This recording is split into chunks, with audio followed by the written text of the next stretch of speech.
Shine परिवार के आप सभी कस्टमर, सभी एसोसिएट, आप सभी को Rashid Naseem, chairman shine group का प्यार भरा नमस्कार।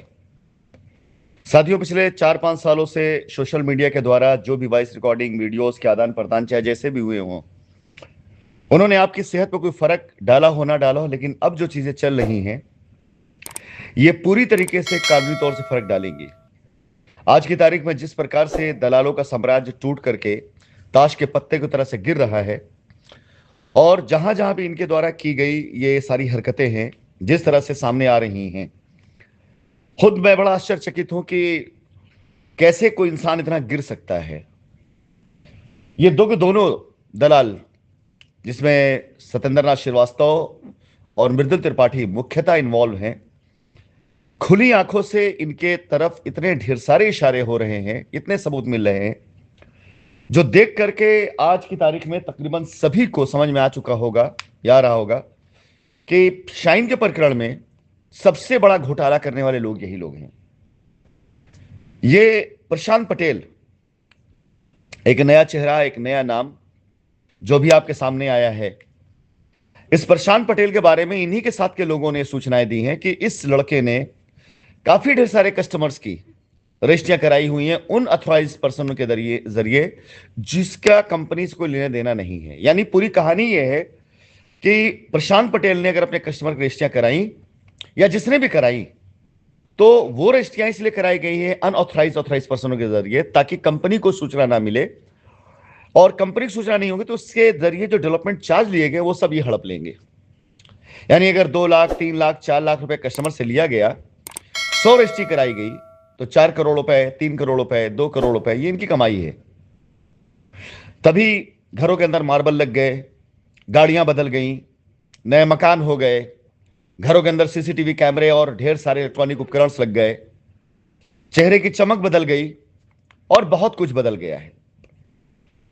लेकिन इन्हीं के बीच के लड़कों ने यह प्रतिज्ञाएं भी ली हैं और वादा भी किया है, वचन दिया इन्होंने कि अगर इनकी जिंदगी मुकदमा लड़ते लड़ते और जेल का चक्कर काटते काटते अगर ये सारे सामान बेच करके भी अपना जीवन न बच पाए, इसमें न गुजर गई, तो उनका नाम नहीं। ये मैं नहीं कह रहा हूं, ये वो बच्चे ही कह रहे हैं जो अब इन ठगों और इन 420 के खिलाफ खड़े हो रहे हैं।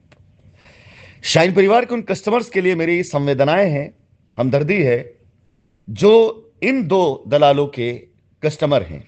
अभी मैं 2 ही की बात करूंगा, तीसरे पे मैं बाद में आऊंगा। इन 2 के दोनों दलाल वकीलों के जो कस्टमर हैं, ऐसे भी सबसे बड़े दलाल सत्येंद्र नाथ श्रीवास्तव के अभी तक किसी भी कस्टमर का क्लेम नहीं आया, और जिनका क्लेम रिजेक्ट हो रहा है उन सब के ऊपर 271 के तहत यही मुकदमा उन पर दायर होने वाला है।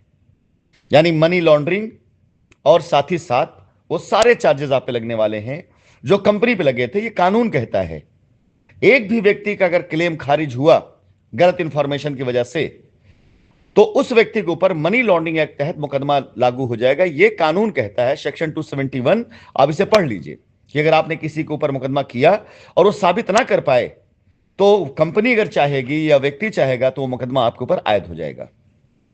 तो पहली चीज, सत्येंद्र नाथ श्रीवास्तव दलाल और मृदुल त्रिपाठी के कस्टमर जितने भी हैं, वो ये जान लें कि उनके क्लेम जो रिजेक्ट होने वाले हैं वो तो आपके ऊपर मनी लॉन्ड्रिंग लाद दिया इन्होंने। लेकिन साथ ही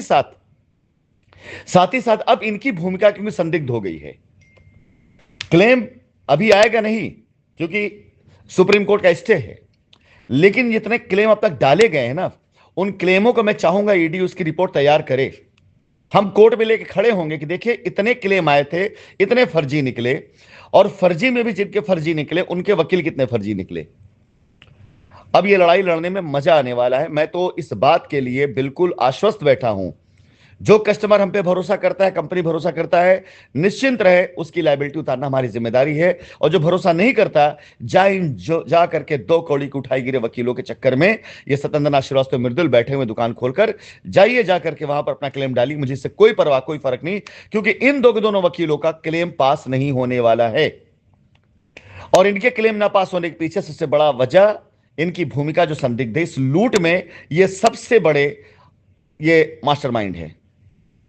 तो शाइन परिवार के सभी कस्टमर्स के लिए मेरी तरफ से चेतावनी भी है, जो इनके कस्टमर हैं, वो ये जान लें कि आपके सर पे तलवार जो लटका दी। साथ ही साथ मैं निवेदन करूंगा ऐसे लड़कों के लिए, ऐसे बच्चों के लिए जो इनके जरिए बहकाए गए और जाकर इनकी गोद में बैठ गए, अगर वो कुछ ऐसा लेकर हमारे पास आते हैं जो इनकी कब्र खोदने में सहायक हो, अगर ऐसा कुछ लेकर के साथ आते हैं जो इनके जुर्म को उजागर करता हो, जो कानून के सामने इनको मुजरिम साबित करता हो, क्योंकि आप लाएं या ना लाएं, इनके खिलाफ बहुत चीज हमारे पास आ चुके हैं।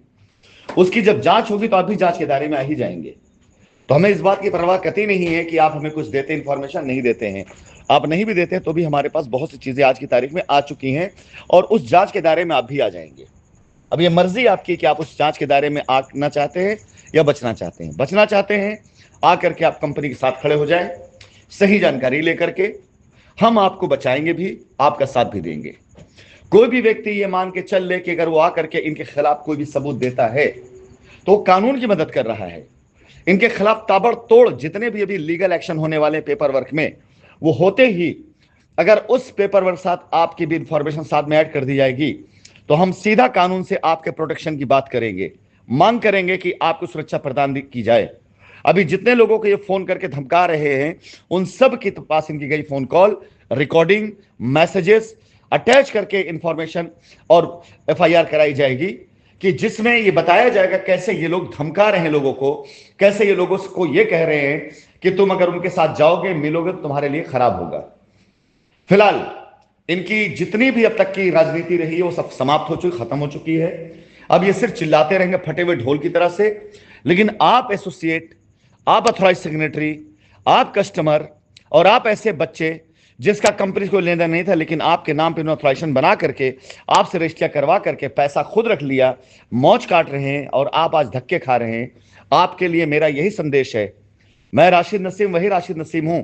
अब तक मैं अपने लोगों को बचाने के लिए चुपचाप था, कुछ नहीं बोल रहा था। अपने लोगों की सुरक्षा के लिए चुपचाप था, कुछ नहीं बोल रहा था, क्योंकि जांच चल रही थी और मैं कोई ऐसा काम नहीं करना चाहता था जिससे जांच बाधित हो। जांच हो चुकी है, 15 तारीख से पहले पहले चार्जशीट हर हाल में सबमिट हो जाएगी। ये कानूनन जरूरी है। और जब ये चार्जशीट आएगी तो उसके अंदर बहुत सी चीजें आपको ऐसी देखने को मिलेगी जिसमें आपको लगेगा कंपनी तो बेदाग और बेगुनाह है। और उसके बाद ये लड़ाई लड़ने मजा आएगा। 15 तारीख के बाद हम उसी चार्जशीट के ऊपर अपनी लड़ाई लड़ेंगे। हम पर इल्जाम साबित हुआ तो कोई बात नहीं, हमारा साथ छोड़ दीजिएगा। इल्जाम का मतलब होता है वो सारे इल्जाम जो हम पे लगाए गए, 68,000 करोड़ रुपए का स्कैम, पैसा लेकर बाहर जाना, दुबई चले जाना, लंदन चले जाना और दुनिया भर की चीजें जो मनी लॉन्ड्रिंग के एक्ट में आती है। नहीं लगा तो होशियार हो जाइएगा, क्योंकि हम मुकदमा लड़ने आ रहे हैं और मुकदमा लड़ने में हम कोई कसर नहीं छोड़ेंगे और ये मुकदमा हम उड़ा करके रहेंगे। कस्टमर से पैसा लेकर के कंपनी ने जमीन खरीदी, जमीन खरीदने बाद कंपनी ने जमीन की रजिस्ट्री करी कस्टमर को, या रजिस्ट्री करने वाली थी या आपको पैसा देने वाली थी, हम नहीं दे पाए, जमीन नहीं आपको रजिस्ट्री कर पाए, कब्जा नहीं दे पाए। ये रियल एस्टेट फेलियर है, मनी लॉन्ड्रिंग नहीं है। लेकिन इन वजहों से अगर हम पर कोई मनी लॉन्ड्रिंग लेकर आता है तो कानूनन यह मनी लॉन्ड्रिंग नहीं, सुप्रीम कोर्ट की बहुत साफ गाइडलाइन है कि ईडी अपने पावर का दुरुपयोग ना करे और बस वो जीतता है मुकदमा जो कानून जानता है। तो हम ये मुकदमा जीत जाएंगे, लेकिन आपके लिए मुसीबत ये होगी कि आपके लिए हमारे दरवाजे बंद हो चुके होंगे। अंततः आखिरी लड़ाई, जो आखिरी जीत होती है, सच की होती है। और अगर आपको अब भी लगता है इन बेईमानों के साथ देने के बाद कि सच की जीत होगी तो आपको हमारे साथ आना है। और अगर आपको लगता है कि सच की जीत नहीं होगी तो हारने के लिए आप तैयार हो जाइए, आप खड़े रहिए वहां पर जहां खड़े हैं। फिलहाल प्रशांत पटेल अगर ये स्वयं संपर्क कर लेते हैं तो बहुत अच्छी बात है, नहीं करते हैं मर्जी इनकी है। इनके बारे में सूचना देने वाले लोगों को भी हम अपनी तरफ से कुछ ना कुछ जरूर ऐसा उपहार या इनाम देंगे जो उनके या उनके परिवार के लिए, अगर उनकी लायबिलिटी होगी, कुछ भी होगा, बड़ा सहायक होने वाली है। लेकिन चुन चुनकर मैं ऐसे लोगों को निकालूंगा, क्योंकि मैंने कह रखा था कि मेरा टारगेट है चुन चुन करके कोने कोने से निकाल के लाना लोगों को जिन्होंने कंपनी को नुकसान पहुंचाया हो।